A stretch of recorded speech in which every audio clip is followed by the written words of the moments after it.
एक बार फिर आप सबको प्रभु यीशु मसीह के जीवित नाम में जय मसीह की। प्रभु का धन्यवाद करता हूँ। एक बार फिर उसने हमें ये मौका दिया कि हम उसके चरणों में बैठें, उसकी वाणी को सुने।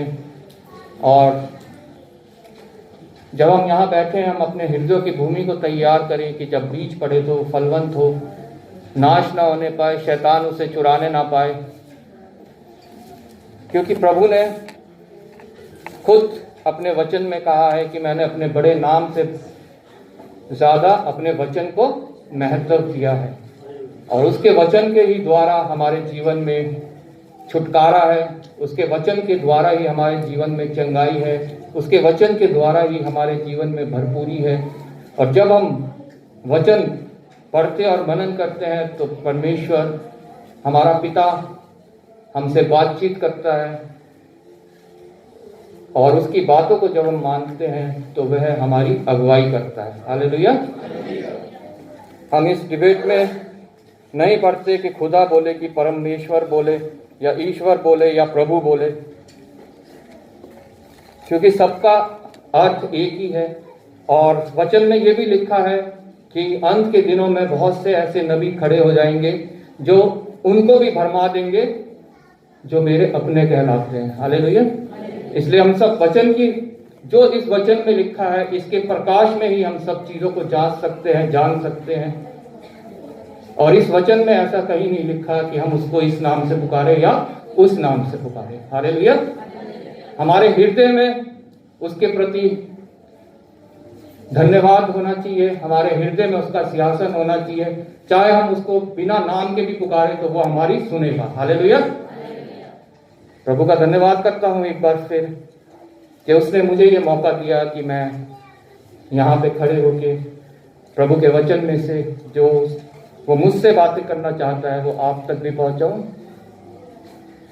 सच में जब 2 या 3 इकट्ठे होते हैं तो पवित्र आत्मा उनके बीच में होती है, और पवित्र आत्मा हमें वचन जो लिखे गए हैं वो समझाती है, वो बताती है।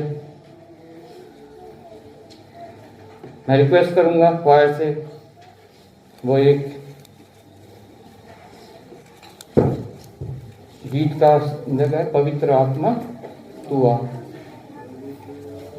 तू आ।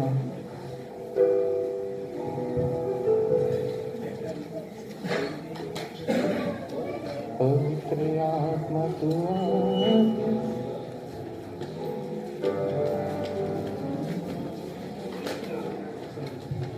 पवित्र आत्मा तू आ भी, हम हैं तैयार तू आ भी।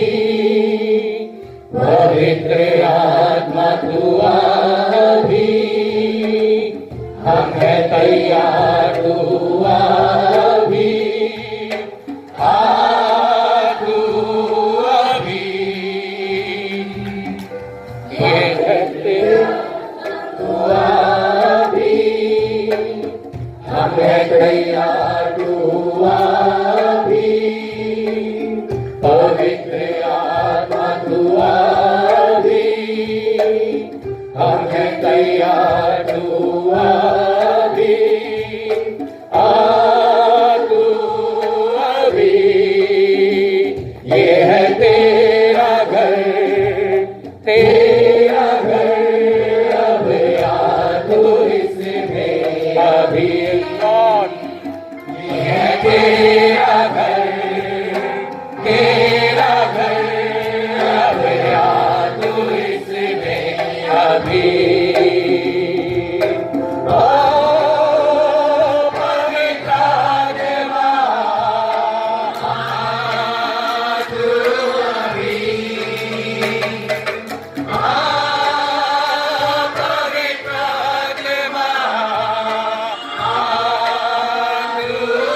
Amen.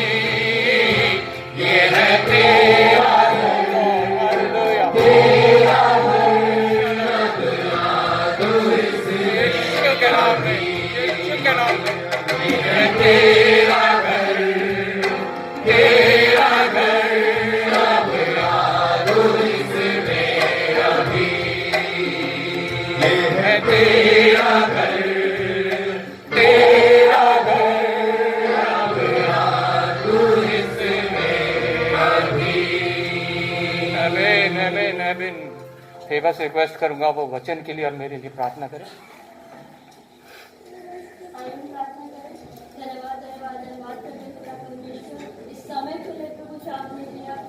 आपकी महान कृपा है, दया है। यस लॉर्ड, धन्यवाद प्रभु। नहीं तो हम भी प्रभु संसारिक चीजों में फंसे होते प्रभु, लेकिन आपका प्रेम था, करुणा था, दया था प्रभु कि आपने हमें बुलाया और हम आपके पीछे चले आए प्रभु।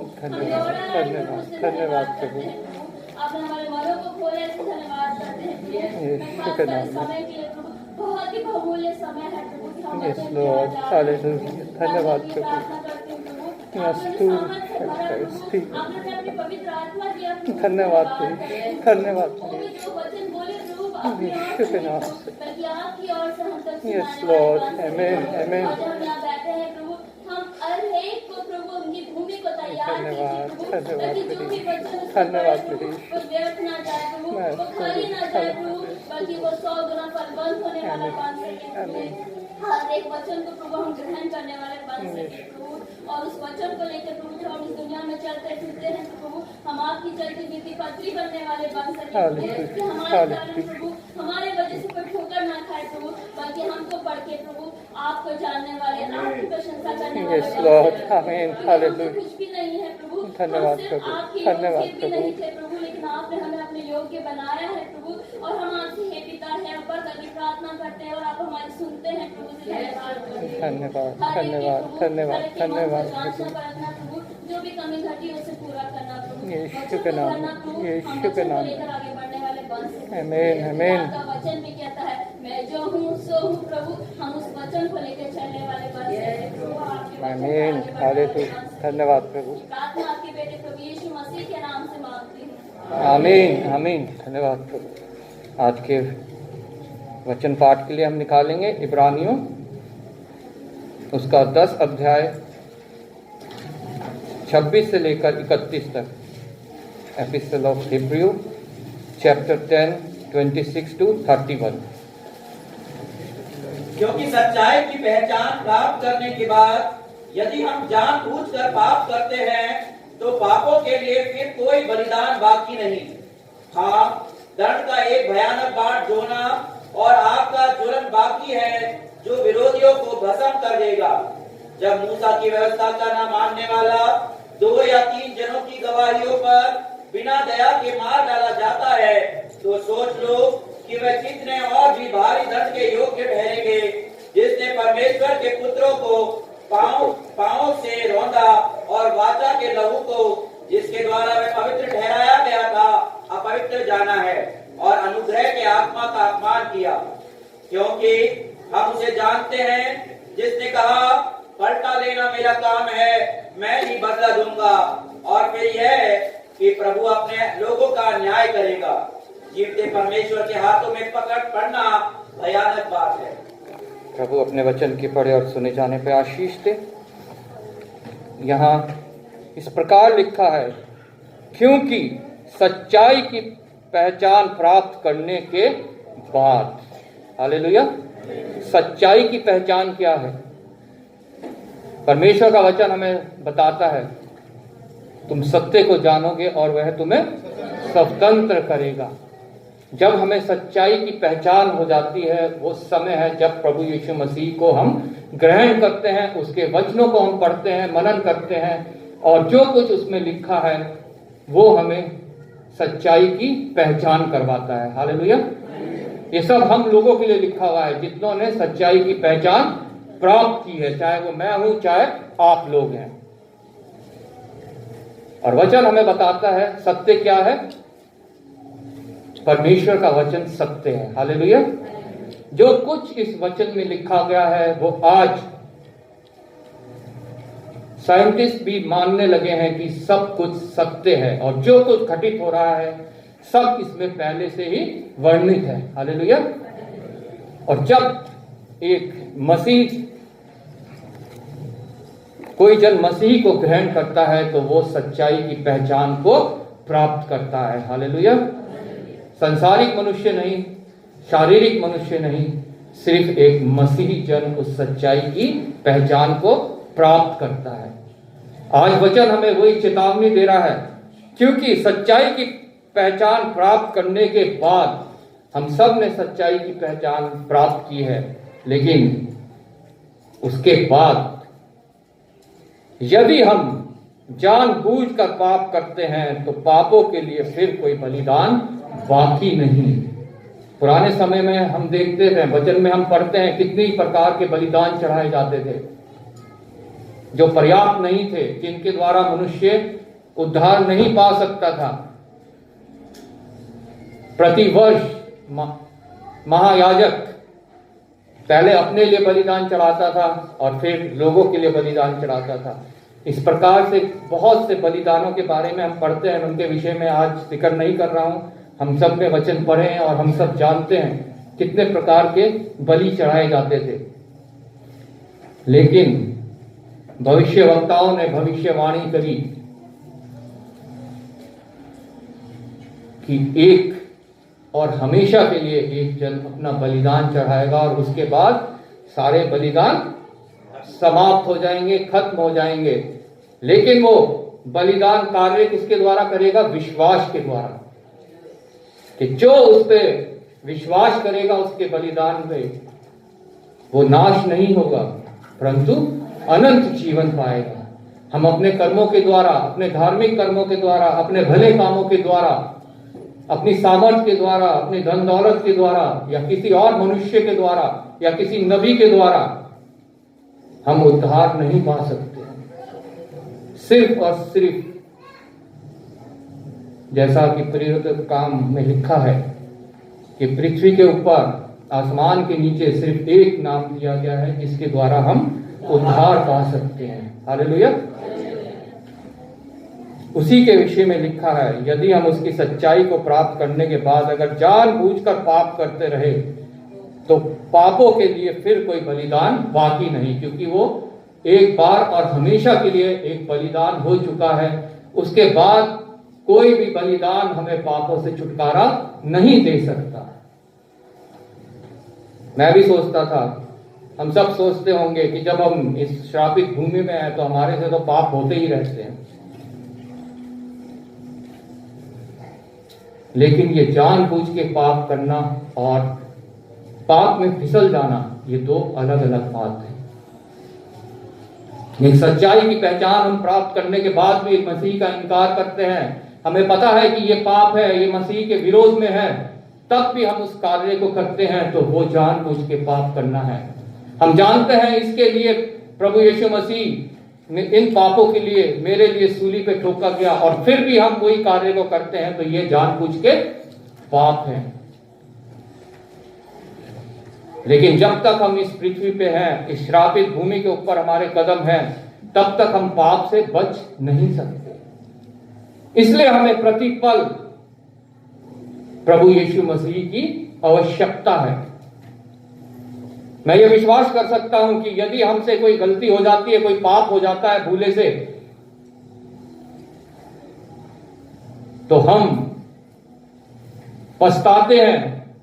कई लोग रोते भी होंगे, कई के हृदय रोते होंगे कि मेरे से ऐसा काम क्यों हो गया, और वो घुटनों में आते होंगे और प्रभु यीशु मसीह से प्रार्थना करते होंगे कि मुझे इसके लिए क्षमा करो, आप मेरे इस पाप के लिए सूली पे चढ़ चुके हो और मेरे को इससे क्षमा करो। और ये कोशिश करते होंगे कि वो पाप उनसे, वो गलत काम उनसे दोबारा ना होने पाए। लेकिन जो प्रभु से दूर भागते हैं, जो मसीह से दूर भागते हैं, सत्य को प्राप्त करने के बाद भी, सत्य की पहचान को प्राप्त करने के बाद भी प्रभु से दूर भागते हैं, संसारिक बातों में लगते हैं, शारीरिक बातों में लगते हैं, आंखों का घमंड, जीविका का घमंड, अपने बल का घमंड, अपनी सामर्थ का घमंड, जो ऐसा करते हैं वो जानबूझ के पाप करते हैं। और उसके विषय में लिखा है, फिर कोई बलिदान बाकी नहीं है। ये उन लोगों की तरह है जब मिस्री लोग मिस्र से बाहर निकले, वो मिस्र से तो बाहर निकल गए, लेकिन मिस्र उनसे बाहर नहीं निकल पाया। तब भी वो वहां के गाजर, मूली, खीरा याद करते हैं रास्ते में कि हम तो वहीं भले थे, हमें सब खाने को तो मिलता था वहां पे। वो प्रभु की उस अनुग्रह को भूल गए जो उन्हें प्रतिदिन मन्ना देता था, बिना मेहनत के, बिना किसी ताड़ना के।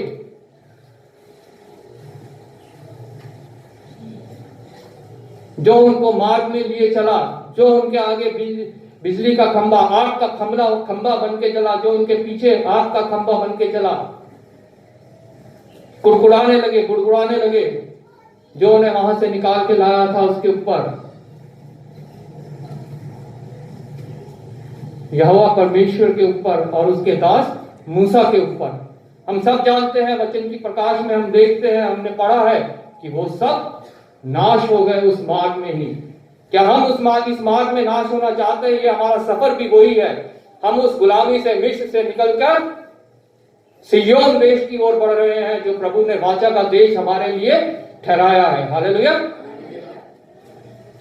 प्रभु नहीं चाहता हम में से कोई भी नाश हो, वो सबको बचा के उस सिय्योन देश तक, उस वाचा के देश तक पहुंचाना चाहता है, जहां वो गया। उसने वादा किया, मैं जाता हूं और तुम्हारे लिए जगह तैयार करता हूं। हालेलुया। क्या हम उस जगह को तुच्छ जाने जो उसने हमारे लिए तैयार की है? क्या हम सत्य का आत्मा पाके, सत्य की सच्चाई की पहचान प्राप्त करके फिर दोबारा से उन्हीं कार्यों में जो हम पहले करते थे पड़े रहे हैं? या सत्य की पहचान प्राप्त करने के बाद हम उन कार्यों में लगे जो हमें वचन सिखाता है? हालेलुया।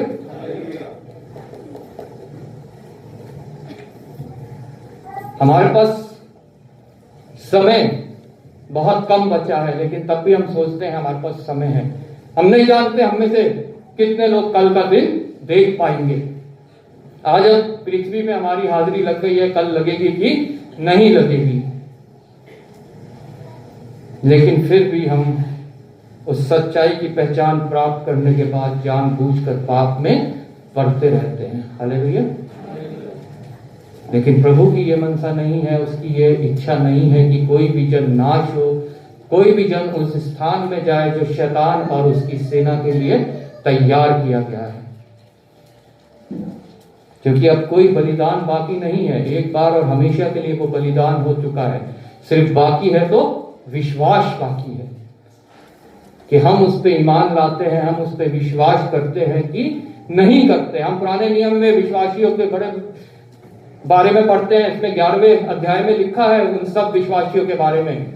अभी हम नहीं पढ़ेंगे, मैं चाहता हूं घर जाके आप लोग सब उस 11वें अध्याय को पढ़े इब्रानियों के, जिसमें विश्वासियों के विश्वास के बारे में लिखा है।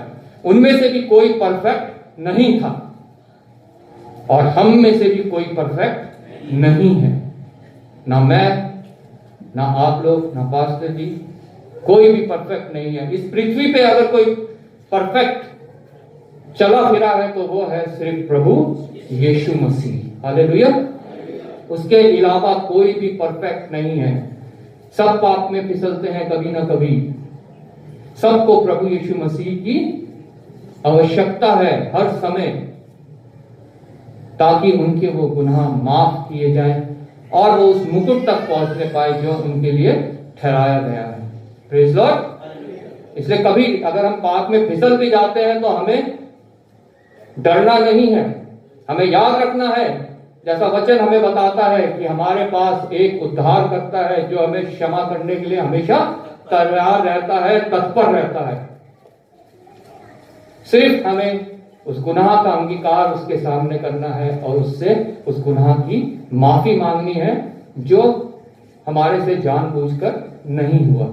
लेकिन जो जानबूझ के पाप हुआ है उसके लिए फिर कोई बलिदान बाकी नहीं है। हालेलुया। उसके बारे में लिखा है 27वीं आयत में, हाँ, दंड का एक भयानक बाग ज्वलना और आग का ज्वलन बाकी है जो विरोधियों को भस्म कर देगा। Praise Lord. जो जानबूझ के पाप करते हैं, सच्चाई की पहचान प्राप्त करने के लिए भी उनके लिए लिखा है, उनके ऊपर दंड की आज्ञा है। लेकिन जितनों ने प्रभु को ग्रहण किया उनके लिए लिखा है कि उन पे अब दंड की आज्ञा नहीं है, क्योंकि अब वो जानबूझ के पाप नहीं करते हैं, लेकिन इस श्रापित भूमि में रहते हुए जो पाप उनसे हो जाते हैं उनका बलिदान पहले ही हो चुका है। Praise Lord. लेकिन जो जानबूझकर पाप करते हैं, हाँ, दंड का एक भयानक बाढ़ ढूंढना, वो पाप तो करते रहते हैं लेकिन उनके लिए चेतावनी है कि वो उस दंड की बाढ़ जो है उसका इंतजार करे, जो दंड उनका इंतजार कर रहा है, हालेलुया, जो उनके लिए ठहराया गया है। और आग का ज्वलन बाकी है, मतलब नरक की आग। वो नरक में पहुंचाए जाएंगे जहां का कीड़ा कभी नहीं मरता। वचन हमें बताता है वहां का कीड़ा कभी मरता नहीं, वहां आग है, जलन है, प्यास है, लेकिन वहां का कीड़ा कभी मरता नहीं। वो कीड़ा किसको कहा गया है? तो हमारी आत्मा को, जितनों की आत्मा नरक में पहुंचेगी वो एक कीड़ा कहलाया जाएगा और वो वहां पे तड़पते रहेगा, कभी मरेगा नहीं, लेकिन वो अनंत जो है वो हमारा उस आग में बीतेगा जहां पे जलन है, जहां पे प्यास है, जहां पे दांतों का पीसना है। हालेलुया। और विरोधियों का भस्म ज्वलन बाकी है, जो विरोधियों को भस्म कर देगा। Praise Lord.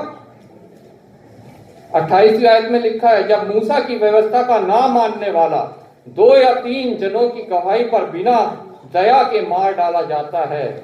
29वीं आयत, तो सोच लो।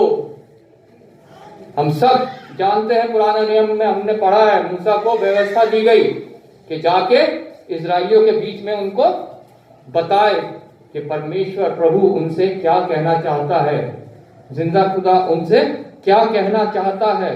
और मूसा ने वो जाके उनको बताई। और लिखा है, जो कोई उनको नहीं मानता था, जब 2 या 3 उसके लिए गवाही देते थे कि इसने इस व्यवस्था को तोड़ा है, तो वो दंड के योग्य होते थे, उनको दंड दिया जाता था। उस समय दंड क्या होता था? पत्थर वहां करके उन्हें मार दिया जाता था।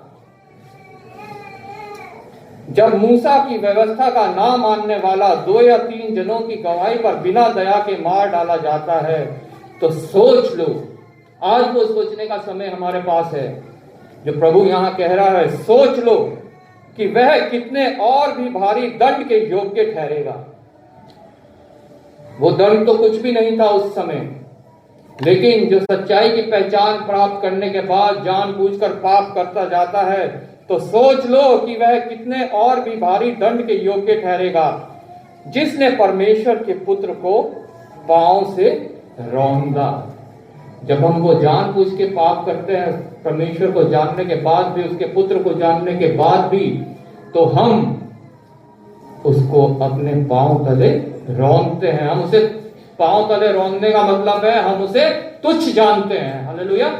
उसके बलिदान को हम तुच्छ समझते हैं, हम उसे पांव तले रौंदते हैं। तो सोच लो वह और भी कितने दंड के योग्य ठहरेगा, जिसने परमेश्वर के पुत्र को पांव से रौंदा और वाचा के लहू को, जिसके द्वारा वह पवित्र ठहराया गया था, अपवित्र जाना। Praise Lord. और वाचा के लहू को जो सलीब से बहाया गया प्रभु यीशु मसीह का, जिसके द्वारा वो पवित्र ठहराया गया था एक समय में, जब उसने प्रभु यीशु मसीह को ग्रहण किया था।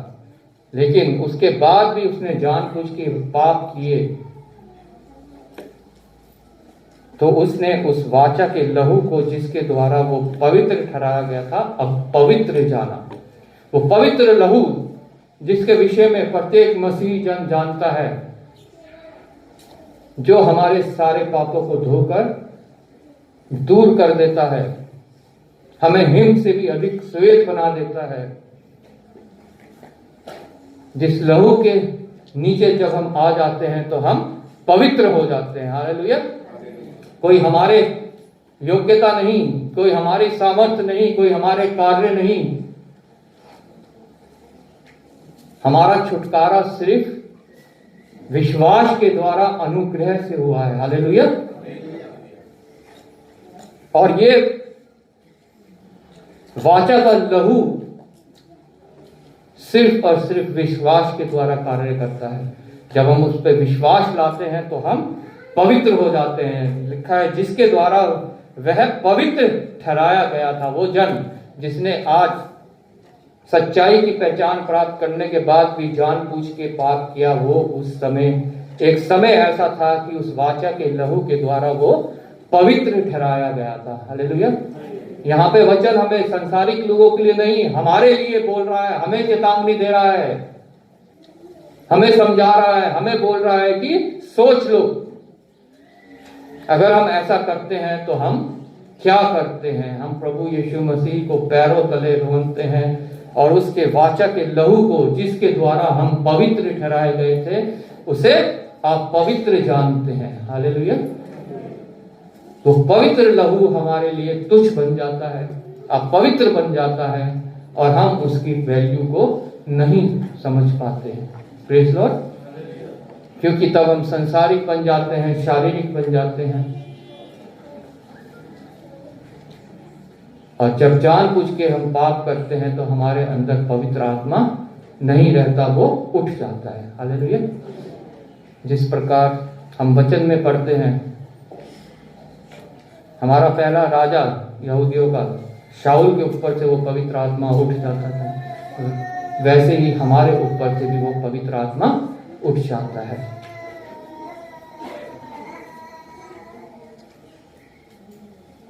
और अनुग्रह की आत्मा का अपमान करते हैं। हालेलुया। वो अनुग्रह का आत्मा जिसके द्वारा हम छुड़ाए गए हैं, जिसके द्वारा हम पवित्र ठहराए गए हैं, जिसके द्वारा हमारा उद्धार हुआ है, उसका हम अपमान करते हैं। वचन में लिखा है, जो पवित्र आत्मा के विरोध में कार्य करता है, उसकी निंदा करता है, वो गुनाह कभी क्षमा योग्य नहीं है। प्रभु यीशु मसीह की लोगों ने निंदा करी, उसके मुंह में थूका, मारा, मजाक उड़ाया, सूली पे उसे ठोक दिया, भाला घोंपा गया उसके पसली में, लेकिन वो गुनाह भी सब क्षमा किए गए। प्रभु यीशु मसीह ने सूली से कहा, हे मेरे पिता, इन्हें क्षमा करना, क्योंकि ये नहीं जानते ये क्या कर रहे हैं। लेकिन मेरे बहनों और भाइयों, जो पवित्र आत्मा के विरोध में बोलता है, उसके लिए, उसके अगेंस्ट पाप करता है, वो कभी क्षमा के योग्य नहीं है। और वो यही है जो सच्चाई की पहचान प्राप्त करने के बाद भी जानबूझकर पाप करते हैं। वचन हमें बताता है कि सभी पाप दंड के योग्य नहीं है, उनकी क्षमा हो जाती है, लेकिन कुछ पाप ऐसे भी हैं जिनके लिए क्षमा नहीं है। तो यही है पवित्र आत्मा का अपमान करना, पवित्र आत्मा की निंदा करना, मतलब प्रभु यीशु मसीह का इनकार करना। हालेलुया। जो कोई प्रभु यीशु मसीह का इनकार करता है, उसका पाप कभी भी क्षमा नहीं किया जाता। और अनुग्रह का आत्मा का अपमान करता है। Praise Lord. क्योंकि हम उसे जानते हैं जिसने कहा, पलटा लेना मेरा काम है, मैं ही बदला दूंगा। हम उसे जानते हैं, जितनों ने उसे ग्रहण किया है, जितनों ने वचन को सुना है, जितनों ने उसे अपना निजी उद्धारकर्ता मान लिया है, ये सब उनके लिए लिखा है कि हम उसे जानते हैं जिसने कहा, पलटा लेना मेरा काम है। लेकिन फिर भी हम जानबूझकर वो पाप करते हैं, हम उसकी पहचान को ठुकरा देते हैं।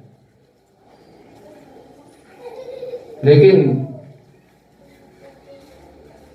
वो कहता है, पलटा लेना मेरा काम है। हमें ये भय नहीं रहता कि हम ऐसा करेंगे तो वो हमसे पलटा भी लेगा, क्योंकि वो बदला मैं ही बदला दूंगा। हालेलुया। उसको जानने के बावजूद भी हम उस गुनाह में पड़ते हैं जो जानबूझ के हमारे द्वारा होता है। और फिर यह कि प्रभु अपने लोगों का न्याय करेगा। Praise Lord. यहां पे वचन ये नहीं लिखा कि वो संसार का न्याय करेगा या सभी का न्याय करेगा। यहां पे लिखा है अपने लोगों का न्याय करेगा। ये हमारे लिए लिखा गया है, ये मेरे लिए लिखा गया है, ये आप लोगों के लिए लिखा गया है। इसलिए सोच लो, जब वो न्याय का दिन आएगा तो हमारे कानों में क्या शब्द पड़ेगा। हे मेरे विश्वास योग्य और उत्तम दास, आ उस आराम में प्रवेश कर जो संसार की उत्पत्ति से पहले ठहराया गया। ये सुनने को मिलेगा कि इसे पकड़ो और उस स्थान में डाल दो, शैतान और उसकी सेना के लिए बनाया गया है। आज वो समय है हम ये निर्णय लें कि हम कौन सा शब्द सुनना पसंद करेंगे। हालेलुया। हम क्या सुनना पसंद करेंगे? हे मेरे दास मेरे दाहिने ओर आजा, या हे कपटी मेरे बाई ओर आजा। कपटी कौन है? शैतान तो बहुत छली है, बहुत कपटी है, लेकिन वचन बताता है हमें कपटी वो है जो सच्चाई की पहचान तो प्राप्त कर लेता है, अपने आप को बहुत धर्मी तो दिखाता है, कलीसिया में आता है, हालेलुया, प्रेज द लॉर्ड भी करता है, 10वां अंश भी देता है, लेकिन प्रभु का भय नहीं मानता। हालेलुया। पहले भी मैंने एक बार आप लोगों को कहा था, चर्च के अंदर हम किसी को जज नहीं कर सकते। यहां आके तो सभी धर्मी लगते हैं, लेकिन जब यहां से बाहर निकलते हैं, कहां हम जाते हैं, कहां हम उठते हैं, कहां हम बैठते हैं, किन से हम बातें करते हैं, कैसी हम बातें करते हैं, वो निर्णय करता है कि हम लोग कपटी हैं कि सच में हम धर्मी हैं। अकेले समय में हम क्या कर रहे हैं, वो निर्णय करता है कि हम कपटी हैं कि हम धर्मी हैं। हालेलुया। और फिर यह है कि प्रभु अपने लोगों का न्याय करेगा। वो मनों को जांचने वाला परमेश्वर है।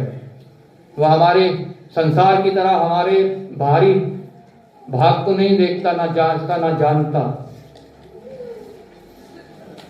मनुष्य को देख के हम भारी तौर पे सोच लेते हैं ये तो बहुत अच्छा मनुष्य है, अंदर चाहे उसके कुछ भी भरा हो, लेकिन परमेश्वर हमें अंदर से जांचता है, हमारे मनों को जांचता है कि ये कैसा है, और फिर वो कहता है प्रभु अपने लोगों का न्याय करेगा। हालेलुया। उस न्याय के दिन के लिए हमें कैसी तैयारी करनी है, ये चेतावनी आज हमें ये वचन देता है। हालेलुया। जीवित परमेश्वर के हाथों में पड़ना भयानक बात है। जीवित परमेश्वर के हाथों में पड़ना भयानक बात है। हम डरते हैं, घबराते हैं मनुष्यों से,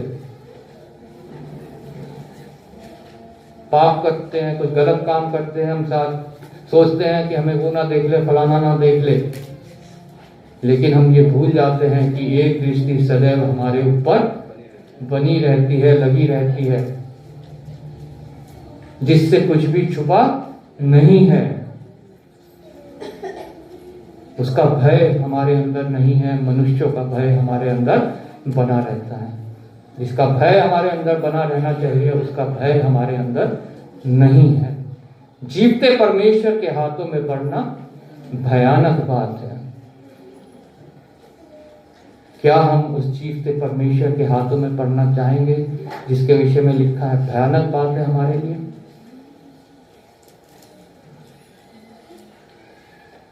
आज इस चेतावनी को सुन के जो आज वचन हमें बताता है, हमें अपने आप को जांचना है, जैसा लिखा है सोचना है हमें, हम क्या कर रहे हैं, हम कहां जा रहे हैं। हम कहीं सच्चाई की पहचान प्राप्त करने के बाद जानबूझ के पाप तो नहीं कर रहे हैं, कहीं हम दंड के योग्य तो नहीं बन रहे हैं, कहीं हम प्रभु यीशु मसीह को पैरों तले तो नहीं रौंद रहे हैं, कहीं हम उस वाचा के लहू को तुच्छ तो नहीं समझ रहे हैं, उसे अपवित्र तो नहीं ठहरा रहे हैं, या हम अनुग्रह की आत्मा का अपमान तो नहीं हो रहा है हमारे द्वारा। आज ये सोचने का, आज ये अपने आप को जांचने का समय है, जो वचन के प्रकाश में हम अपने आप को जांच सकते हैं। हालेलुया। नहीं तो लिखा है कि उसके हाथों में अगर हम पढ़ेंगे तो फिर बहुत भयानक बात है हमारे लिए। लेकिन मैं ये विश्वास करता हूं कि उसकी 39वीं आयत में जो लिखा है, हम सब उसको मानेंगे और निश्चय हम उस दंड से बचेंगे जो शैतान उसकी फौज के लिए ठहराया गया है, जो उनके लिए ठहराया गया है जो जानबूझकर पाप करते हैं। हालेलुया। मैं लिली से रिक्वेस्ट करता हूँ वर्स 39 पढ़ दे थोड़े से। पर हम हटने वाले नहीं कि नाश हो जाएं, पर विश्वास करने वाले हैं कि प्राणों को बचाएं। हालेलुया। हम आज सब ये निर्णय ले कि हम हटने वाले नहीं हैं। Praise Lord. हम हटने वाले नहीं हैं कि नाश हो जाएं, कि नरक में पहुंचाए जाएं। हम हटने वाले नहीं हैं। हमें यह दृढ़ निर्णय आज लेना है कि हम हटने वाले नहीं हैं कि नाश हो जाए, पर विश्वास करने वाले हैं। आमीन। पर विश्वास करने वाले हैं कि प्राणों को बचाएं। हालेलुया। यह हमारे प्राण बहुत कीमती हैं प्रभु की दृष्टि में, और निश्चय ये कीमती हमारी दृष्टि में भी होने चाहिए। और प्रभु की दृष्टि में तो कीमती है, अगर हमारी दृष्टि में ये प्राण कीमती नहीं है तभी हम जानबूझ के पाप कर सकते हैं। अगर हमारी दृष्टि में भी हमारे प्राण कीमती हैं और हम चाहते हैं कि हम इन्हें बचाएं, तो हम कभी भी जानबूझकर पाप नहीं करेंगे। हालेलुया। 37वीं आयत में लिखा है, क्योंकि अब बहुत ही थोड़ा समय रह गया है। हम सब देख रहे हैं उन चिन्हों को जो वचन में अंकित है, वो सब घट रहे हैं। हम धन्य लोग हैं कि ये सब होता हम अपनी आंखों से देख रहे हैं। हालेलुया। क्योंकि अब बहुत ही थोड़ा समय रह गया है, जबकि आने वाला आएगा और देर ना करेगा। तो सोच लीजिए कि वह कितनी भारी दंड का योग्य होगा जिसने परमेश्वर के पुत्र को पांव तले रौंदा। जब वो आएगा तो उसका क्या हर्ष होगा। हालेलुया। क्योंकि अब बहुत ही थोड़ा समय रह गया है, जबकि आने वाला आएगा और देर ना करेगा। आगे 38 आयत में लिखा है, पर मेरा धर्मी जन विश्वास से जीवित रहेगा। आमीन। पर मेरा धर्मी जन विश्वास से जीवित रहेगा। ये शरीर तो नाश हो जाएगा, लेकिन विश्वासी जन हमेशा का जीवन प्राप्त करेगा। वो अपने प्राण को बचाएगा। हम विश्वास करने वाले हैं कि नाश ना हो, बल्कि हम हटने वाले नहीं कि नाश ना हो, पर विश्वास करने वाले हैं कि प्राणों को बचाएं। पर मेरा धर्मी जन विश्वास से जीवित रहेगा, और यदि वह पीछे